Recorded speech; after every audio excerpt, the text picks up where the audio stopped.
Steve jobs ने कहा कि अब तक मैंने जितनी भी चीजें करी है जिन पे मुझे गर्व है, उतना ही गर्व मुझे कुछ चीजें ना करने का है। लेकिन हम तो ये मानते हैं कि लाइफ बहुत छोटी है, टाइम कम है, सब कर लो, कोई रिग्रेट नहीं रहना चाहिए, कोई पछतावा नहीं रहना चाहिए कि मैंने ये नहीं करा।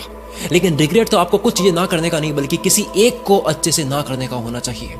आप लाइफ में कभी भी एक चीज पर टिक के मेहनत नहीं कर पाओगे जब तक डिसाइड नहीं करोगे कि मेहनत कहाँ करनी है, और सबसे इंपॉर्टेंट मेहनत कहाँ नहीं करनी है। स्टीव जॉब्स एप्पल से फायर होकर वापस कंपनी में आए थे, देखा कि 350 प्रोडक्ट्स पे काम हो रहा है, 340 पे रुकवा दिया, कहा कि केवल 10 पे काम करेंगे, जबकि 340 फालतू नहीं थे, सालों से काम चल रहा था उन पे। ये करने के लिए क्या चाहिए कि भाई ये सब नहीं करेंगे, इसके लिए क्या चाहिए? पर्पस। बिना पर्पस आप गए हद पार मेहनत करने, क्या होगा? अधूरे रास्ते में आप नया आइडिया लेके बैठ जाओगे, क्योंकि अब एक नया विचार आया जो इतना सही लग रहा है जितना पहले कभी कोई आइडिया लगा नहीं, और फिर आने वाले कल एक और आइडिया इससे अच्छा लगेगा। लोग मिलते हैं, काम करना है, बिजी हूँ, बाद में बात करूंगा, ऑक्यूपाइड हूँ, क्या करने में, कहाँ पहुंचने में, कहीं पहुंच रहे हो, बिना कहीं पहुंचने की नियत, बिना किसी एक इंटेंट की गई मेहनत सिर्फ एक गधा मजदूरी है। उसको हद पर मेहनत बोलकर टर्म खराब मत करो। और एक नियत, एक डायरेक्शन, एक ही इंटेंशन के साथ कई महीनों तक कॉन्टिन्यूस वर्क के लिए क्या चाहिए? एक्सट्रीम फोकस, खुद पे कंट्रोल, सिंगल पर्पस, अपने ही दिमाग को मना करने की हिम्मत। आर्ट ऑफ सेइंग नो जैसी बुक बताती है कि लोगों को मना करना सीखो, पर पहले आप अपने मन को तो मना करना सीखो, जो रोज नई स्कीम लेकर आता है आपके सामने। इस शाइनी ऑब्जेक्ट सिंड्रोम से तो बचो पहले, इस मिराज से, इस छलावा से, जो रेगिस्तान में दूर से लगता है कि पानी है, पर पास जाओ तो धूप से मिराज दिख रहा है केवल। इंसान को दुनिया के हर धंधे में पैसा दिख जाएगा सिवाय खुद के। जब समझ आ गई बात कि 6 फीट का एक खड्डा खोदना है, फिर क्यों 2-2 फीट के 3 खड्डे खोदने लग जाते हैं? क्यों सिर्फ 2 फीट का खड्डा खोदते ही नई जगह देखने लग जाते हैं? फिर कहते हो रिजल्ट नहीं मिला। भाई मैं तो रोज हद पार मेहनत कर रहा था, एक दिन नहीं छोड़ा मैंने। कहाँ कर रहे थे, लेकिन किस डायरेक्शन में कर रहे थे? आज के इतने ऑप्शंस की दुनिया में जिसने खुद को जीत लिया सिर्फ एक करने में, उसकी मेहनत के आगे 100 लोगों की मेहनत भी कुछ भी नहीं है। क्योंकि उस इंसान के साथ आइंस्टीन के अकॉर्डिंग दुनिया का 8वां अजूबा है कंपाउंड इफेक्ट। सब जानते हैं इसके बारे में। हर एक डिसीजन, हर एक निर्णय कहीं ना कहीं ले जाता है, हर एक एक्शन, हर एक विचार को दी गई वैल्यू। ये वीडियो जो आप देख रहे हो ये भी एक डिसीजन है। करना क्या है? सुबह उठने से लेकर रात को सोने तक जितने भी डिसीजंस, विचार, आइडियाज, एनर्जी, सब एक ही डायरेक्शन में फ्लो करें, रोज एक ही डायरेक्शन में फ्लो करें, तब कंपाउंड होगा, तब जंगल से बाहर आओगे। जब एक बार भी आप डायरेक्शन नहीं बदलोगे, एक ही डायरेक्शन में चलते रहोगे, भले स्लो चल रहे हो, slow but in one direction is better than being fast in all directions. अगर डिसीजन का फटीग ना हो, इच्छा जो है, चॉइस का पैराडॉक्स ना हो, कभी ये कभी वो, ये सब ना हो, तब इंसान एक सेकंड भी वेस्ट नहीं करेगा, तुरंत एक्शन लेगा। एक स्कूल में कंपटीशन होना था ड्राइंग का, सारे स्टूडेंट्स बहुत एक्साइटेड थे, भाग लिया सबने। 2 दोस्त थे, उन्होंने नाम लिखवाया और अगले ही दिन गए नाम रोशन करने ड्राइंग करके। दोनों ने फुल प्रैक्टिस कर रखी थी क्या ड्रॉ करना है। कंपटीशन शुरू हुआ, उसमें से एक ने फुल तैयारी के बावजूद, पूरी प्रैक्टिस होने के बावजूद किसी और की ड्राइंग देखी, पता लगा कि भाई साहब ये तो बहुत ही अमेजिंग ड्राइंग बना रहा है, मैं यहाँ पे क्या फुल पत्ती बना रहा हूँ, ये शकील तो कंपटीशन में आयरन मैन बना रहा है। उस बंदे ने अपनी फुल पत्ती मिटाई, उसने सोचा कि मैं बनाऊंगा अब क्रिश, इंडियन सुपर हीरो, जिसके भाई साहब ने कोई प्रैक्टिस नहीं कर रखी थी क्रिश की। अब यहाँ डिसीजन बदला उसका किस वजह से? अगर आप अपने प्रैक्टिस किए हुए डिसीजन पर टिके हुए नहीं रहोगे तो आपको दूसरों के प्रैक्टिस किए हुए डिसीजन से भिड़ना पड़ेगा जिसकी आपने प्रैक्टिस नहीं कर रखी है। अब क्योंकि उसने क्रिश ड्रॉ करने की कोई प्रैक्टिस नहीं कर रखी, फिर से डिसीजन बदला, भारी लग रहा था, कुछ हल्का करते हैं। अब जब हल्का ड्रॉ करने लगा तो याद आया कि यार वही कर लेते जो घर से सीख के आए थे। जितने में टाइम हो गया देरी हो गई। Maturity is when you realize ये कहानी ड्राइंग करने की नहीं थी, लाइफ ड्रॉ करने की थी।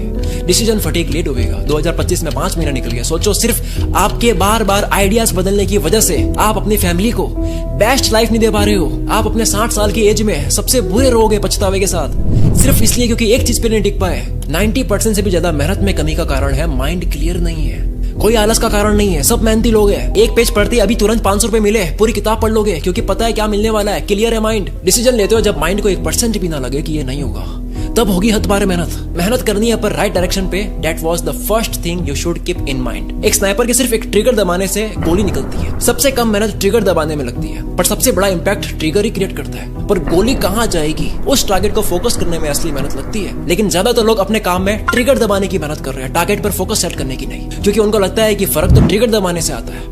तो इसका मतलब ये है कि मेहनत नहीं करनी है, बस केवल फोकस करना है, एक डायरेक्शन पे रहना है, एक डिसीजन पे रहना है, ऐसा है। मैंने कहा मेहनत के साथ फोकस करना है, मेहनत छोड़ के फोकस नहीं। बिना फोकस वाली मेहनत नहीं, फॉर्मेलिटी है। और इस फॉर्मेलिटी का दूसरा नाम है मल्टीटास्किंग। किसी काम में एक्सीलेंस हासिल करने से दुनिया याद रखती है, आपका काम दिखता है, वरना मल्टीटास्कर से तो दुनिया भरी पड़ी है। लोगों का दिमाग पहचान लेता है कि आपने ये काम मन से करा है या भटक के करा है, फोकस से करा है या मल्टीटास्किंग से करा है। मल्टीटास्किंग यानी कभी इधर कभी उधर भटक के काम करने से ना केवल काम बल्कि दिमाग भी डैमेज होता है। फोकस का मतलब क्या? दिमाग की हेल्थ। जिसमें 8 करोड़ 60 लाख सेल्स होती है। ये च्युइंगम जैसा 2 कानों के बीच खोपड़ी में भरा हुआ मांस। ये इंजन खराब होता है जब बार बार घेर बदलते हो। फिर सर्विसिंग आती है। बार बार घेर बदलने से, बार बार काम बदलने से दिमाग ही नहीं बल्कि फ्यूचर भी खराब होता है, क्योंकि फोकस एक फ्यूचर है। दुनिया कह रही है AI is the future, crypto is the future, NFT, metaverse, electric vehicle, quantum computing, bio hacking, no code tool, कोई भी टेक्नोलॉजी, ये सब फ्यूचर है। पर डीप वर्क और फोकस्ड माइंड रियल फ्यूचर है। लोग चौड़ दिखाते हैं, मैं इतनी चीजें एक साथ कर लेता हूँ, कुछ नहीं होगा, मैं सिर्फ ये कर सकता हूँ, ये फोड़ेगा।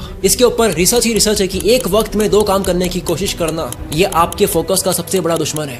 ना केवल फोकस का बल्कि मैं तो कहता हूँ आपकी जिंदगी का सबसे बड़ा दुश्मन है। जितनी चॉइसेस इस अर्थ पर बढ़ेगी उतना कंपटीशन टाइट होगा, क्योंकि आपका कंपटीशन अब सामने वाले के फोकस से है, जो कि जमाने के साथ में कम हो रहा है। कंसंट्रेशन, अटेंशन स्पैन, या ये कह दो कि ध्यान लगाने की ऊर्जा, दिमाग का एक जगह टिकने का स्टेमिना जो भी कम हो रहा है उसकी फ्यूचर में डिमांड बढ़ेगी। जिस वक्त ये समझ गए फिर करो हद पार मेहनत। फिर क्या होगा?